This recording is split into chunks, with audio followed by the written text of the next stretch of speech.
On est maintenant rendu à la leçon 21 du cours d'amendement fertilisation où on va parler des engrais synthétiques complets.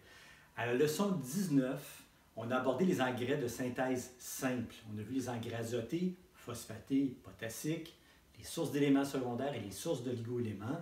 Et ce qu'on avait dit, c'est que les engrais de synthèse simple pouvaient être utiles pour corriger des carences ou encore pour corriger un sol à partir d'une analyse. C'est d'ailleurs ce qu'on a fait à la leçon 20. On a utilisé des engrais simples pour corriger des sols qui étaient pauvres en phosphore ou en potassium, par exemple. Mais les engrais simples ne servent pas qu'à corriger des carences ou à corriger des analyses de sol. On peut les mélanger ensemble et en faire des engrais complets. Et par définition, un engrais complet, on va le voir dans 2 minutes, c'est un engrais qui contient de l'azote, du phosphore et du potassium et possiblement d'autres éléments. Mais à partir du moment où on a les 3 éléments primaires, on considère que c'est un engrais complet. Pourquoi les engrais de synthèse complets, c'est important pour nous horticulteurs? C'est important de les connaître parce que c'est très utilisé, ne serait-ce que pour l'entretien des plantes d'intérieur. Des gens qui ont des plantes à la maison vont acheter des engrais complets, généralement synthétiques. Dans les serres, on utilise beaucoup les engrais synthétiques complets aussi, dans les productions en serre, peu importe ce qu'on produit, des annuels, des vivaces, des plantes d'intérieur.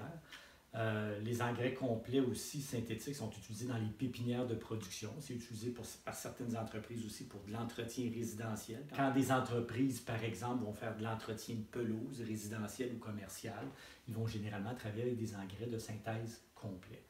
Maintenant, certains vont dire, moi, ça ne m'intéresse pas les engrais de synthèse, je veux travailler avec des engrais naturels. Pas de trouble. Les principes qu'on va voir dans les engrais de synthèse vont s'appliquer dans les engrais naturels, donc ce n'est pas perdu. Quand on va parler des ratios d'engrais, par exemple, on le voit dans la partie sur les engrais synthétiques, mais les mêmes principes vont s'appliquer dans les engrais naturels. Donc, bien connaître les engrais de synthèse, c'est un plus, mais même si on ne les utilise pas tant, et si on choisit de travailler avec des engrais naturels, bien, les principes qu'on va voir ici vont s'appliquer tout autant. Alors, ça, c'est pour l'introduction. On est prêt à commencer. Alors, on est prêt pour les détails sur les engrais complets. Premièrement, l'aspect visuel. On avait vu dans la leçon 19, quand on a parlé des engrais simples, que les engrais azotés étaient sous forme de granules blanches, les engrais phosphatés sous forme de granules grises et les engrais potassiques sous forme de petites roches dans des teintes de blanc grisâtre qui peuvent aller jusqu'à orangé. Et il y a évidemment, on va voir un petit peu plus tard, des engrais qui peuvent être enrobés de différentes substances et qui vont avoir une couleur comme ici par exemple, qui est turquoise. Mais un engrais complet, granulaire, ça se voit très bien juste à l'œil. Les granules sont de différentes couleurs. C'est un mélange d'engrais azotés, phosphatés et potassiques. Donc, un engrais complet, par définition, contient au moins les 3 éléments primaires. Ça contient de l'azote, du phosphore et du potassium. Donc, à partir du moment où on a les 3 chiffres, exemple 20-20-20, c'est un engrais complet. Ils peuvent contenir des éléments secondaires et des oligo-éléments. Ça dépend. En général, les engrais qu'on va utiliser dans les serres ou à la maison, les engrais solubles, on va voir ça tantôt, les fameuses poudres bleues comme le 20-20-20, contiennent des primaires, des secondaires et des oligos parce que les plantes qu'on cultive en pot poussent dans du pro-mix, qui est un matériau relativement pauvre en éléments nutritifs, et il faut apporter tous les éléments nutritifs à chacune des fertilisations.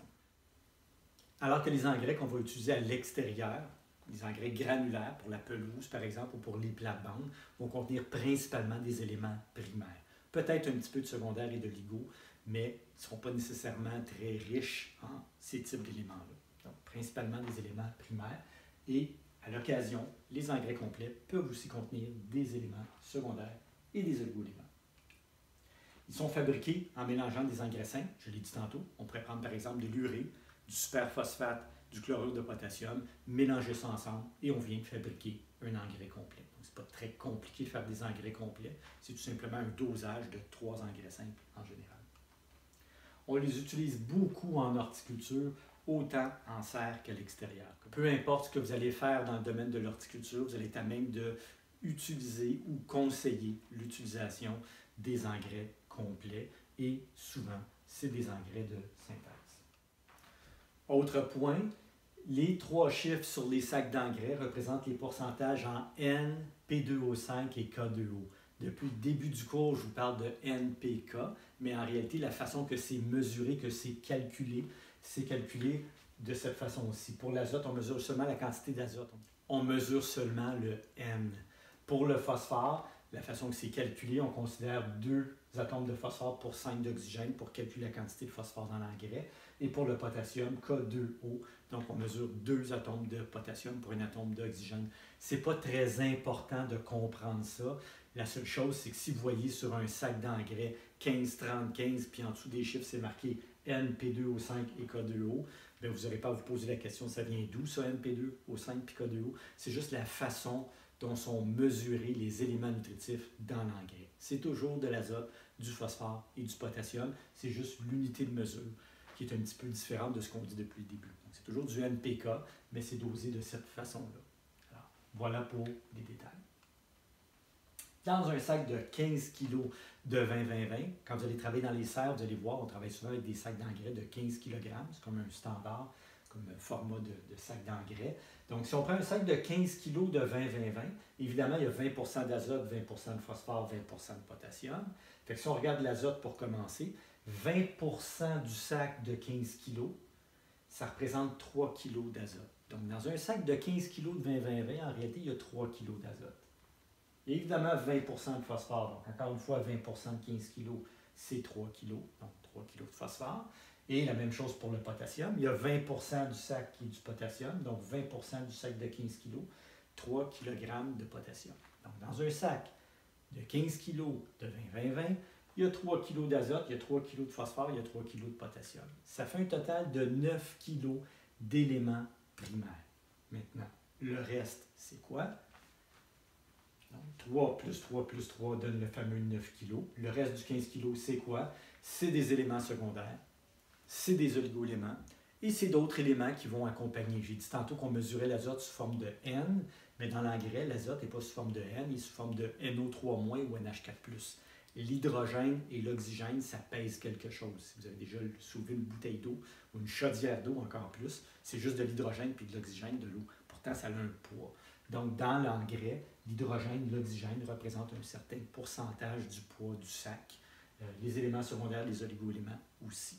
Souvent, les gens sont portés à croire que dans les engrais complets, il y a du remplissage. 20 plus 20 plus 20 donne 60. Il y a 60 de concentration en éléments primaires, mais le 40 qui reste, ce n'est pas du vide, ce n'est pas de la roche, ce n'est pas de la poussière. C'est, comme je disais tantôt, des éléments secondaires, des oligos et d'autres éléments nutritifs. Donc, juste pour bien préciser par rapport au remplissage, il y a des croyances populaires là, qui disent que les engrais, c'est beaucoup de remplissage. C'est faux. Il n'y a normalement pas de remplissage dans les engrais. Tout ça pour dire que les engrais complets ne sont jamais à 100%. Ça n'existe pas du 50-25-25, parce qu'il y a toujours d'autres éléments dans le sac qui prennent une certaine proportion. Et comme je disais tantôt, ce n'est pas du remplissage. Donc, il n'y a normalement pas de remplissage dans les engrais. Seuls les engrais à faible concentration sous forme granulaire pour l'extérieur peuvent contenir du remplissage du petit gravier, mais c'est très rare. Donc, si vous achetez des engrais chez Walmart, puis les engrais, les chiffres sont très très bas, par exemple du 4-4-4, synthétique, bien, ça se pourrait que quand la compagnie l'a fabriqué, il arrivait à 5-5-5, mais c'est écrit 4-4-4 sur le sac, ils vont mettre un petit peu de gravier dedans pour diluer l'engrais. Mais de façon générale, les engrais commerciaux qu'on achète de bonne qualité, il n'y a pas de remplissage dedans. Donc, c'est normal que le chiffre n'arrive pas à 100% pour les raisons qu'on a vues